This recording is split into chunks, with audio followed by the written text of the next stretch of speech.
Hey everyone, this is one of the Inktober drawings that I did, and it's the Hand of David by Michelangelo, and I actually added some effects to it, like some cracks and stuff like that. I thought it would make it pretty cool. I already did the pencil work, and now I'm going to start the ink work. So you'll see actually how I move through the process. It's time lapsed, but you can still pretty much see how I work through it. So what I'm doing now is I'm feeling it out and basically trying to determine, where do I want to work first, and also laying in my lines really light to kind of like set a tone for the rest of the drawing. Because this at this phase, you're not making any strong commitments. Well, you shouldn't.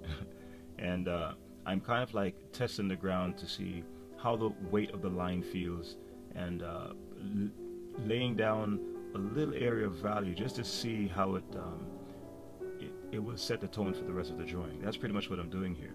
So with the thumb, I'm just testing out to see, okay, how do I feel about that value? Should I deepen it, or should I not, or where will I go? And that's pretty much what I'm doing right here, just feeling things out and taking it slow. So now that I've kind of like established a feel of the values, I've kind of like set my reference basically. I'm just having fun with the cracks right now because I think once I got the idea, it was hard to hold myself back. And if you notice, I'm testing it out mostly in the light areas.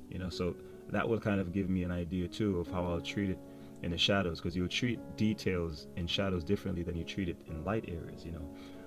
And details generally show themselves most clearly in the areas between light and shadow.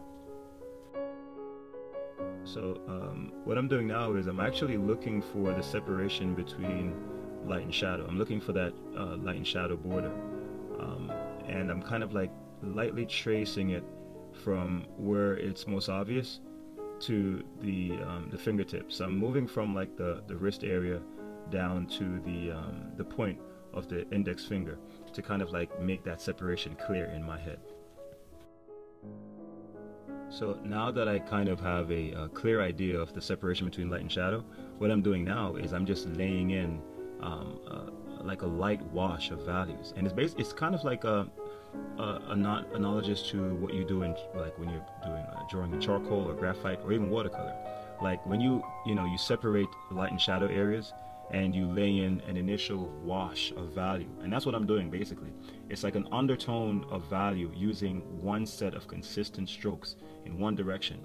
And that creates an overall harmonious undertone, and then I'll work over that, with like little details and so on in the shadow areas. But laying that initial foundation is very important for establishing the shadow areas and also setting a uniform undertone for the rest of the drawing.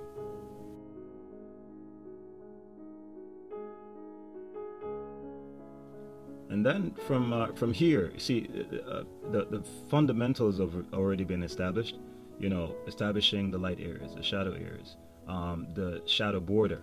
That's very important. The distinction between the areas and light areas and shadow, and establishing my value references, so I know how deep my values will be, how light my values will be in light, and so on. After all that is done, it's just a matter of working back and forth. Like I go, you're fine tuning basically. So I'm working in the light areas. I'm going back in the shadow areas and back and forth, fine-tuning the area between light and shadow and so on. And that's basically what goes on. Then from here, it's really just, like creative decisions. Like now I start playing with ideas like, okay, am I going to deepen areas in shadow to complement light areas to enhance the contrast? Am I going to ignore this and so on? It's really just fun. Then from here, it's just filling in the background, and then after that, it'll just be fine-tuning the drawing and finishing it up, and that's pretty much the process. So thanks so much everyone for watching this. I hope you enjoyed it. I hope you found something inspiring or helpful. Something you can take from this to inspire your own work. So give the video a thumbs up. I'd appreciate it. And if you haven't subscribed already, please do. And see you in the next video.